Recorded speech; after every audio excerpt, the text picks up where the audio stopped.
SNB online classes में आप सभी का हार्दिक स्वागत है।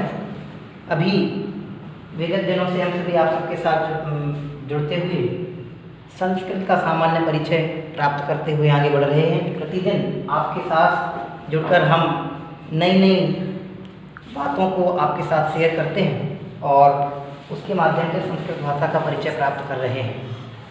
हमने कल एक नया टॉपिक प्रारंभ किया था जो हिंदी और संस्कृत भाषा में लगभग समान है, थोड़ा अंतर दोनों में देखने में आता है। उस टॉपिक का नाम है संधि। कल हमने आप सभी के बीच में संधि की परिभाषा स्पष्ट की थी कि संधि कहते किसे हैं। जिनमें हमने आप सभी के बीच में 4 परिभाषाएं बताई थी।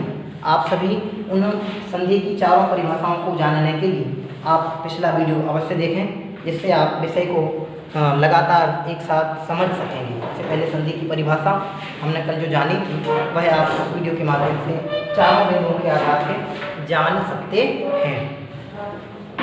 आज मैं आप सभी के साथ अपने नए टॉपिक के साथ जुड़ा हूँ। आज का हमारा टॉपिक है संधि कार्य कहाँ होता है। आज मैं आप सभी के बीच में जिन बिंदुओं के माध्यम से चर्चा करूँगा उसका मेन टाइटल में जो हेडिंग है वह है संधि कार्य कहाँ होता है। इस विषय को लेकर के आप सभी के साथ में जुड़ रहा हूँ। मैं बात अपनी प्रारंभ करने के पूर्व एक श्लोक जो संस्कृत भाषा में यहाँ पर बोर्ड पर लिखा हुआ है उसको पढ़ूंगा। मैं जैसे पढ़ूंगा उसी के अनुसार आप लोग भी उसका उच्चारण करें। 1-2 बार आप उसको उच्चारण करेंगे तो आप भी हमारी तरह उस श्लोक का उच्चारण कर सकेंगे। मैं श्लोक यहाँ से बोलूँगा। संहतैक पदे नित्या धातुपसर्गयो। दोनों ही पदों का मैंने एक साथ उच्चारण किया है। बोर्ड पे चारों ही पद लिखे हुए हैं, आप देख सकते हैं। प्रथम पद लिखा हुआ है संहतैक पदे नित्या धातुपसर्गयो। पुनः उच्चारण करेंगे संहतैक पदे नित्या धातुपसर्गयो। नित्या समासे वाक्ये तु सा विवक्षामपेक्षते। नित्या समासे वाक्ये तु सा विवक्षामपेक्षते। अब आप लोग कह सकते हैं कि इस श्लोक का उच्चारण मैंने क्यों किया। आज का जो हम टॉपिक लेकर के आप सभी के बीच में उपस्थित हैं, जो प्रश्न हमने आप सभी के बीच में स्थापित किया है कि संधि कार्य कहाँ होता है, तो इस प्रश्न का उत्तर इस पूरे श्लोक में दिया है। संधि का जो आधार है कि संधि कार्य कहाँ होता है, इस पूरे श्लोक में ये चारों कंडीशन बताई गई हैं। वो चारों परिस्थितियाँ इस श्लोक में उद्धृत हैं कि संधियाँ होती कहाँ हैं और कहाँ इनका अनिवार्यतः होना आवश्यक है। इस श्लोक में इन बातों का पूरा कथन किया है। हम इनको पढ़ेंगे, फिर इस श्लोक का अर्थ जानेंगे तो आपको ज़्यादा सरल पड़ेगा। कल हम अभी यहाँ पर लिखा हुआ है श्लोक के बाद 3 प्रसंगों में अनिवार्यता होता है। क्या होता है हम जिसकी चर्चा कर रहे हैं, संधि कार्य 3 परिस्थितियों में अनिवार्यता होता है। प्रसंग कहो, परिस्थिति कहो, अंग्रेजी में कंडीशन कहो, एक ही बात है, ज़्यादा कोई अंतर उसमें नहीं होता है। तो 3 प्रसंगों में संधि कार्य अवश्य होता है कि जहाँ जहाँ भी संधि होगी इनमें से कोई एक कंडीशन अवश्य होगी। शॉर्ट में आप इतना समझ लें कि जो 3 कंडीशन हम आपको यहाँ पर बताएंगे कि इन कंडीशन में संधियाँ होती हैं, तो ये इन जहाँ भी संधि कार्य होगा तो इन 3 में से वो एक कंडीशन कोई ना कोई अवश्य वहाँ पर रहेगी अगर संधि है तो पहली कंडीशन कौन सी है, तो यहाँ पर लिखा हुआ है पहली परिस्थिति, पहला प्रसंग कौन सा है, एक पद में। तो आप कह सकते हैं कि एक पद क्या होता है। हमने आपके साथ प्रारंभ में संस्कृत भाषा की वर्णमाला की चर्चा की थी। वर्णों को मिलाकर के शब्दों का निर्माण होता है। शब्द को ही जब 2 या 2 से अधिक शब्द मिलते हैं तो उसको पद कहते हैं या शब्द कहते हैं। तो यहाँ पर हमने लिखा है कि एक पद में संधि कार्य अनिवार्यता होता है। तो एक पद में संधि कार्य कैसा होता है, तो इसका एक थोड़ा सा एक्सप्लेन करते हैं। इसमें लिखा हुआ है एक पद में संधि कार्य अवश्य होता है। इसका एक एग्जाम्पल लिखा है जयः। जयः ये एक शब्द है, पद है। अब इस एक पद में संधि कार्य कैसे, क्योंकि यहाँ पर जब विसर्ग संधियों की चर्चा करते हैं और किसी भी संधि की चर्चा करें, एक पद में संधि कार्य अवश्य अगर प्राप्त हो रहा है मतलब कोई ऐसा शब्द जिसमें कोई ऐसा एक शब्द जिसमें संधि कार्य, संधि की कंडीशन, संधि विच्छेद करने की कंडीशन वहाँ पर रही है या हो सकता है, वहां पर संधि कार्य संभव है, तो वहां पर संधि कार्य अनिवार्यता होगा। ऐसा नहीं है कि उसको छोड़ दें, उसको एक पद में भी संधि कार्य अवश्य होगा। जैसे एक एग्जाम्पल आप सभी के सामने लिखा हुआ है जया। अपने को ऐसा लगता है कि एक शब्द है, इसमें कुछ नहीं है, कोई मात्रा नहीं है, कोई अलग से कुछ ऐसा नहीं है, अधिक शब्द नहीं है, अधिक अक्षर नहीं है, तो इसमें संधि कैसे होगी? लेकिन नहीं, ये आप यहाँ देख रहे हैं, इसका विच्छेद भी मैंने संधि विग्रह भी यहाँ पर लिखा हुआ है, जे प्लस यह, जे प्लस यह मिलकर के क्या बना? जया। जया एक पद है। हमने पहली कंडीशन क्या पढ़ी कि किसी भी एक पद में जिसमें संधि विग्रह प्राप्त हो रहा है, संधि विच्छेद प्राप्त हो रहा है, संधि होने की परिस्थिति प्राप्त हो रही है, तो ऐसे शब्दों में अनिवार्यता, भले वो एक पद ही क्यों ना हो, ऐसे शब्दों में अनिवार्यता संधि विच्छेद होगा। जिसका एक एग्जाम्पल हमने यहाँ पर आप सभी के बीच में प्रस्तुत किया। आप जैसे अन्य उदाहरण आपकी जो संस्कृत भाषा की पुस्तक है उसमें देखेंगे तो अवश्य प्राप्त होंगे, और आवश्यकता लगने पर हम भी आप सभी को इसके बारे में और विशेष बातें बताएंगे। दूसरी परिस्थिति है धातु उपसर्ग के कार्य में। दूसरी परिस्थिति कौन सी लिखी है? धातु उपसर्ग के कार्य में। पहली परिस्थिति संधि कार्य कहाँ होता है कि एक पद में अगर संधि कार्य प्राप्त हो रहा है तो वहां पर अनिवार्यतः संधि विच्छेद होगा, बराबर। दूसरी कंडीशन क्या लिखी है कि धातु उपसर्ग के कार्य में भी संधि विच्छेद अवश्य होता है। कैसे? कि जब धातु से पूर्व कोई उपसर्ग हो, क्या कहा? जब धातु से पूर्व कोई उपसर्ग हो और वहां पर संधि कार्य प्राप्त हो रहा है तो वहां पर भी नियम से संधि विग्रह होगा। तो अब इसमें दो चीजें नहीं आएंगी, एक तो धातु और उपसर्ग। दो शब्द आप यहाँ पर नए देख रहे हैं, धातु और उपसर्ग। धातु को अंग्रेजी में अपन वर्ब कहते हैं, क्रिया। एक दिन मैंने शायद बताया भी था पहली वीडियो या दूसरी वीडियो में कि धातु में कितनी धातु है, जो 3 प्रकार की धातु हमने बताई थी, कौन कौन सी होती हैं, उनके नाम आप पूर्व की वीडियो में सुन चुके हैं, उनका यहाँ पर रिवीजन नहीं करूँगा मैं। धातु के बारे में हमने आपको उसमें बताया है और विशेष चर्चा हम आपके लिए आने वाले समय में निश्चित बताएंगे। यहाँ पर दो शब्द आप नहीं देख रहे हैं, धातु और उपसर्ग। तो धातु को अपन हिंदी भाषा में कह दें क्रिया, और उपसर्ग की परिभाषा आप लोगों ने पहले हिंदी में पढ़ी होगी कि ऐसे शब्द, ऐसे अक्षर जो किसी शब्द के साथ आगे जुड़ करके उसके अर्थ में नवीनता या चमत्कार उत्पन्न करते हैं, उनको या अर्थ में परिवर्तन करते हैं, उनको उपसर्ग कहते हैं। और इसको सरल भाषा में कहें, बिल्कुल बोल रहे हैं हम आपको समझने वाली भाषा में कहें कि ऐसे शब्द जो किसी शब्द के आगे जुड़ते हैं वो कहलाते हैं उपसर्ग। ऐसी प्रत्यय की आप डेफिनेशन आप उसमें पढ़ चुके हैं, लेकिन मुझे तो सिर्फ धातु और उपसर्ग के बारे में आपको बताना है कि जब धातु से कोई उपसर्ग हो तो वहां पर संधि और संधि कार्य वहां पर प्राप्त हो रहा हो तो नियम से वहां पर संधि होगी ही होगी। एक उदाहरण यहाँ पर हमने लिखा हुआ है अधीते, एक शब्द लिखा है अधीते। तो अधीते शब्द का जब हम संधि विच्छेद करते हैं तो अधि प्लस एते, बराबर।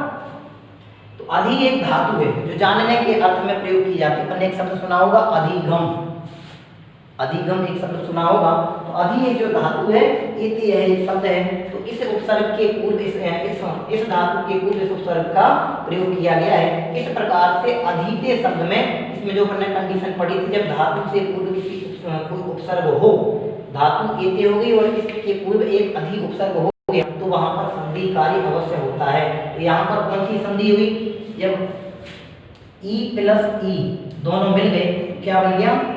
ई। आप यहाँ पर देख सकते हैं एक छोटी ई है और इसकी ई, ये दोनों ई मिल गए तो क्या बन गया? एक दीर्घ संधि हो गई। इस प्रकार से अपन ने यहाँ पर जो पढ़ा कि धातु और उपसर्ग के कार्य में भी अगर संधि कार्य प्राप्त हो रहा है तो वहां पर भी नियम से संधि विच्छेद होगा।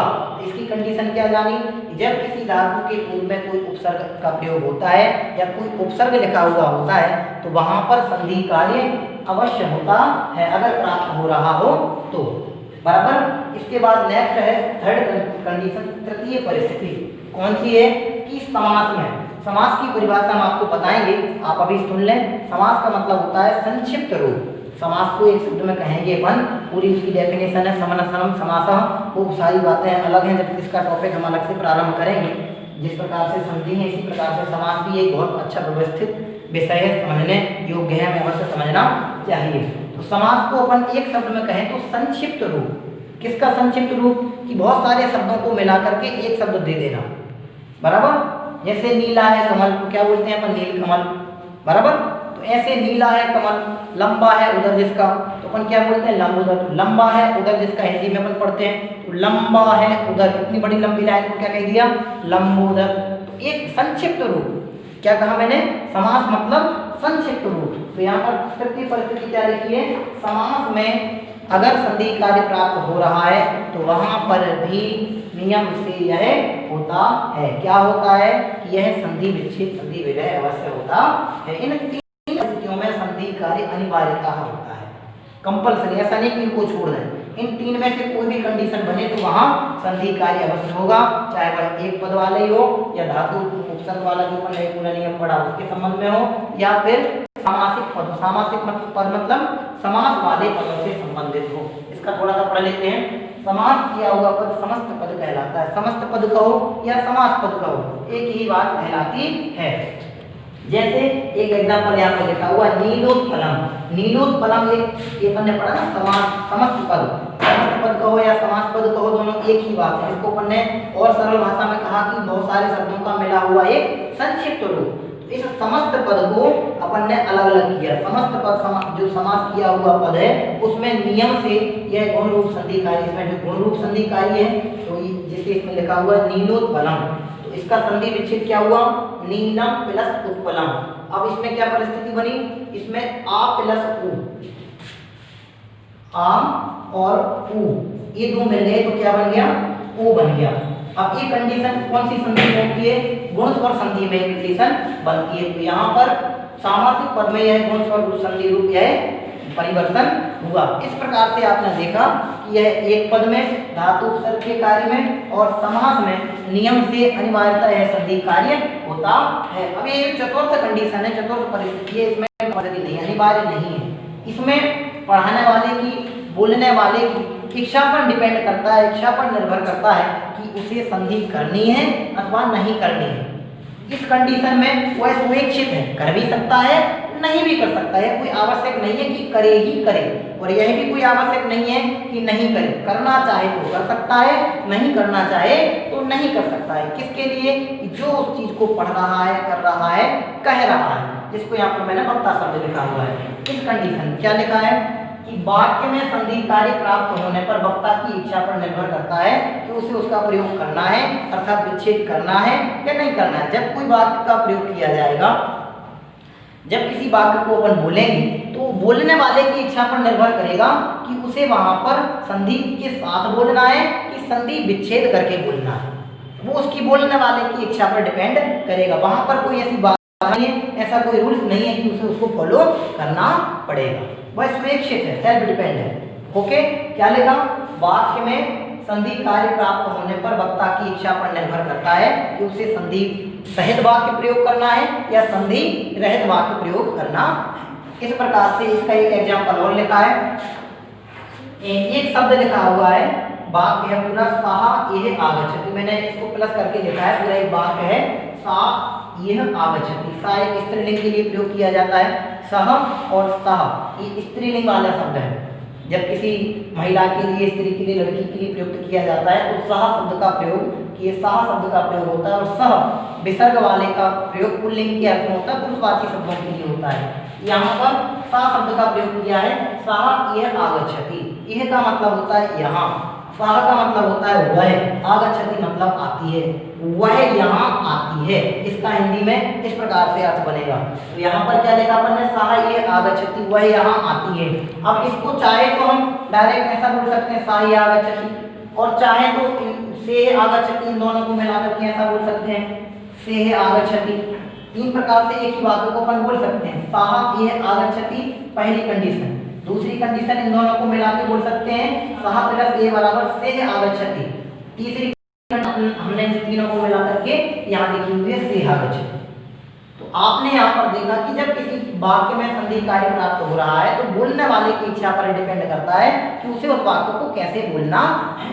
चाहे तो वह ऐसा इस तरह से अति संक्षिप्त करके भी बोल सकता है, चाहे तो वह इस रूप में भी बोल सकता है, चाहे इस रूप में भी बोल सकता है। इस प्रकार से यहाँ इस वाक्य वाले पद में इतनी सी बात है कि यहाँ वह चाहे तो करे, नहीं चाहे तो नहीं करे। इस प्रकार से चार परिस्थितियां संधि कार्य के लिए होती हैं, जिनमें से यह 3 अनिवार्य है, 1 अनिवार्य नहीं है। बस इन चारों ही कंडीशन को यहाँ पर लिखा है।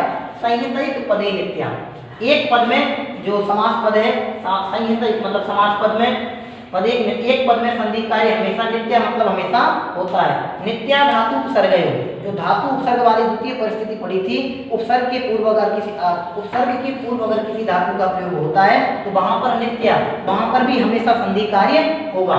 नित्या समासे, और समास वाले जो पद हैं उनमें भी हमेशा संधि कार्य होगा। वाक्य तु स विवक्षाम अपेक्षते, वाक्य सातु विवक्षाम अपेक्षते, वाक्य में तो विवक्षाम अपेक्षते, जो विवक्षा मतलब कहने वाला, कथन करने वाला, बोलने वाला, स्पष्ट करने वाला है, उसके ऊपर निर्भर करता है कि उसे संधि करनी है कि नहीं करनी है। इस प्रकार से आज के इस टॉपिक में हमने आपके बीच में इस श्लोक के माध्यम से यह बात स्पष्ट करके बताई कि संधि होती कहाँ है। आप लोग इस वीडियो को अवश्य देखें और अपने नोट्स तैयार करते हुए आगे बढ़ें।